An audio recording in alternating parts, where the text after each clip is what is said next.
Yo, what's up? It's your boy Chaotic One. This is my channel, and I'm just dropping this video to once again say, with this YouTube thing, man, y'all gotta find your own rhythm, find your own niche. Well, I ain't gonna say your own niche. You gotta find your own rhythm to what happens on YouTube. It's okay. Don't get me wrong. It's okay to scroll through and take some advice from other people. I think that's cool. I think it's great. But I also feel like you shouldn't take advice from everybody. I mean, what I'm learning with this YouTube thing is that it kind of flows off how you do what you do. I know one thing that I feel like you do need to do is be consistent. You have to be a consistent person who consistently is staying updated with your people, your followers, or the crowd that you built. You have to stay consistent and always, give them something to look forward to. But I just really did this video because I just been watching a lot of YouTube. I'm always trying to learn how to be a better and a bigger platform. So I do watch some videos to try to see what other people are doing and what works for them. But what I'm coming to discover with this, and this is just being real, this is not to knock nobody and what they're doing or how they do what they do. But what I'm starting to really, really honestly notice is that you can't take advice from everybody. It ain't gonna work, man. You can't take advice from everybody on YouTube. And that's just how it is, man. You can't, because what works for one person is not gonna work for the next person. And I'm only speaking from examples. You feel what I'm saying? Like, I've been watching videos, and I did this on purpose to say, let me do certain things to see what works and what doesn't. And I did that based off of watching other people's videos. I would watch people's videos and people would say, hey, I did this, or I uploaded this many times, or I uploaded and put it on unlisted. I uploaded, put it on private. I uploaded and did this. Or they'll tell you, don't do this, or don't do that, or don't do this, or that doesn't work. This doesn't work.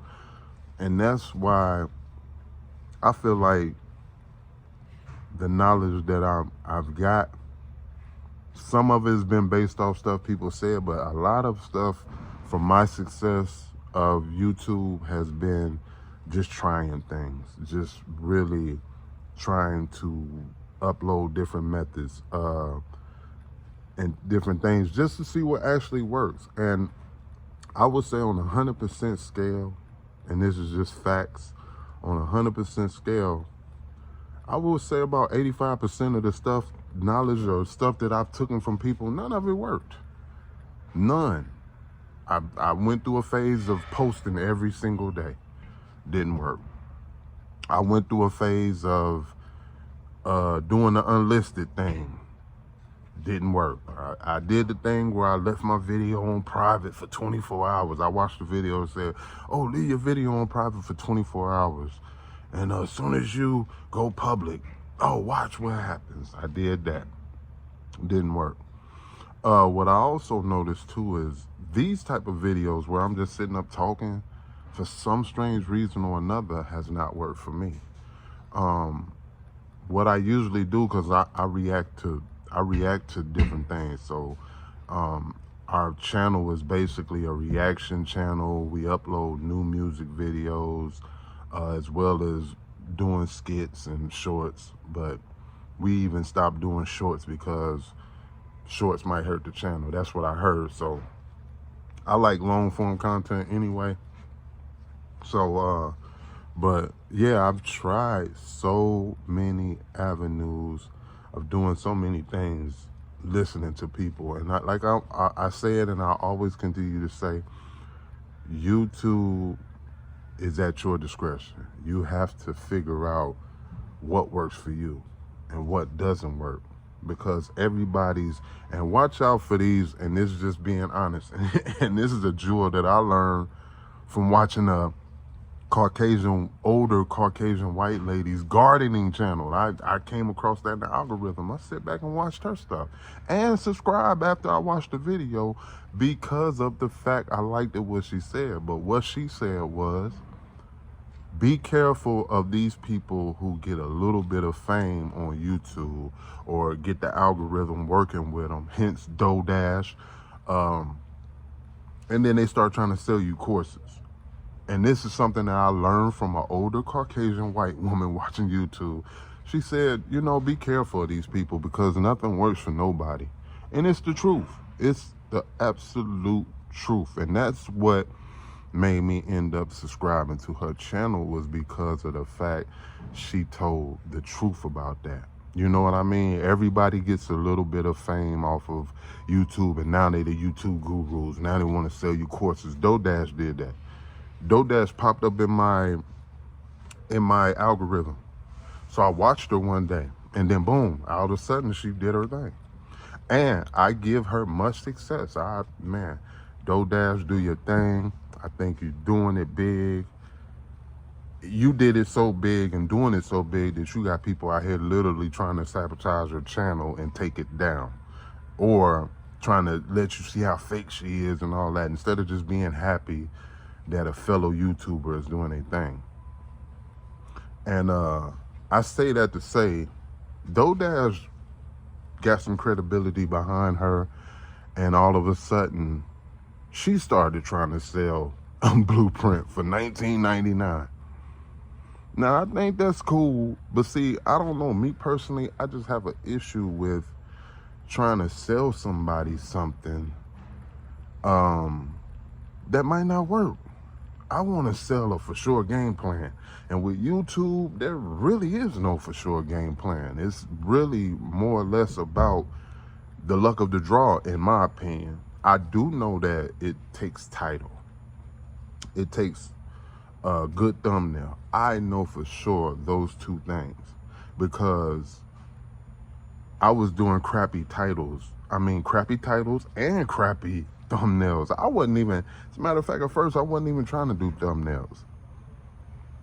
I would just upload videos, and then after a while I had got discouraged for a minute and stopped doing it because of the simple fact of I got discouraged because nothing was working, you know. So I stopped for a long time, and then I came back.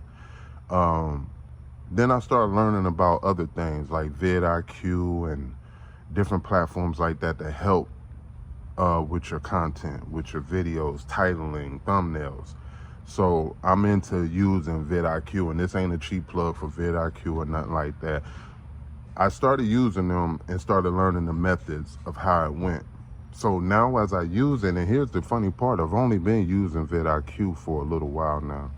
But what it did teach me was vidIQ taught me how to structure the title. So now I can upload a video on my own and think of a clever enough title to do it. And if I can't, boom, I use vidIQ. You know, I don't go with the first title that they come up with. I actually make vidIQ work for me to come up with the best content. Now, am I still getting hundreds of thousands of views? Not yet. But we getting there. I've dropped a couple. What seems to do good for me is when I drop music videos. I've dropped 2 music videos from our artists, and both of them did high thousands. I've dropped reaction videos. Some of them do 3,000-4,000. Some of them do 1,000. Some do 800. I've had some do 80 views. You know what I mean? So there is no original way, in my opinion, that you can do this YouTube thing except through experience, except through just doing it yourself and seeing what works for you. That's what I learned, is to do what I feel like works best for me. And that's where I'm at now. And this is what this video is about. It's basically just to tell you, number one, keep uploading. You got to stay consistent. You got to give people something to look forward to so that they can appreciate your channel, appreciate you dropping these videos. So you have to stay on top of being consistent. So I do agree with that. I agree when I see other YouTubers tell you being consistent. Now, the basis of those type of things, I do believe works.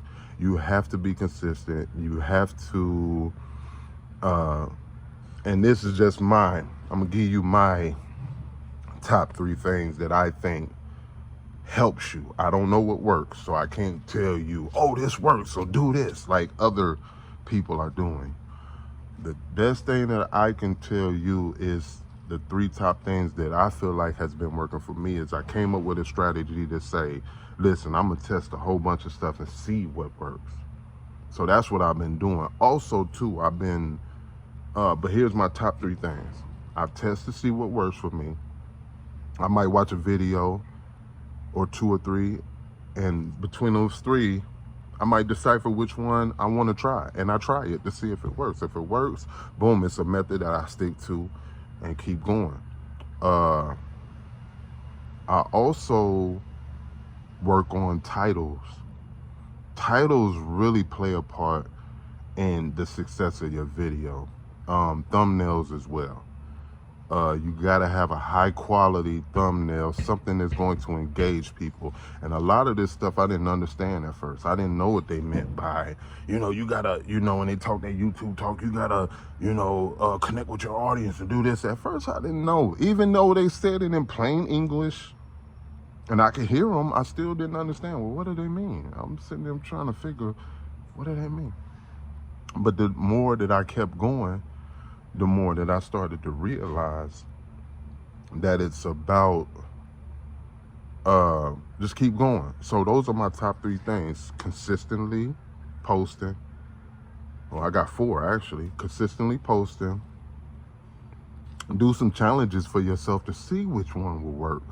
Don't always go for everybody's whatever. Thumbnails and title. Those are the 4 things that if I had to give my game on this YouTube journey that I've been on, those is what's working best for me. You just gotta, and 2, we can't stop this. For whatever niche you into, you gotta do stuff that people actually want to watch or interested in.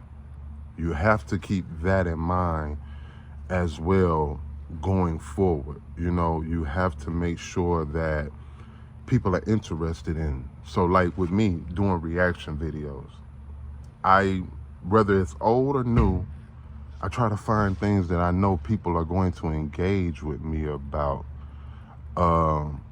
And that's what I do. I try to do those things. Like lately, I've been doing reactions to Dame Dash. Dame been getting me a lot of views. I've been getting a lot of people in my comments. They want to talk about Dame. They want to talk about the mistakes he made. They want to talk about how he chatty patty now. They want to talk about how he's not a boss. So you gotta find things that people are going to engage with you about and have those conversations about and find interesting. So those are the things that I would suggest you do. You have to just find a good solution for you. It's okay to check out 1, 2, 3 videos. It's okay to watch 1,000 videos. But what I'm saying is, you don't take everybody's advice and run with it. You pick certain things and see what works and see if it works for you. And then you drop it. You know what I mean? Like what I've noticed, even though my reactions are basically the same thing, I include something that interests people and I get views off of it. But for some reason, when I do these type of videos where, I talk, because I watch somebody tell me to do this or to tell YouTubers to do this. Hey man, what you need to do is just connect with the people and tell them your story and blah, blah, blah. I've done that too. Titled it good. Good tags, good description, everything, and still got low views. Now I don't know if it's because I consistently didn't do it, because I'm not consistent with doing these type of videos. If you check my channel out, you'll see I'm a reactions guy, or you'll see music videos, or or some skits or something like that. But for the most part, yeah, we do a lot of reactions. But I also wanted to try to do videos like this because of the fact I think it is a deeper connection to talk with your people. You know what I mean? To talk and connect with people. I think that's a great thing to do. And I don't see anything wrong with that. So I feel like, you know, these are the blueprints. So my video today is just really about, hey, it's okay to take some advice from people on YouTube, but not everybody. And I'm also tired of seeing these titles, YouTube is easy. I'm not gonna cap, man. YouTube ain't that easy. It's not. I see why so many people give up if they don't know what they're doing.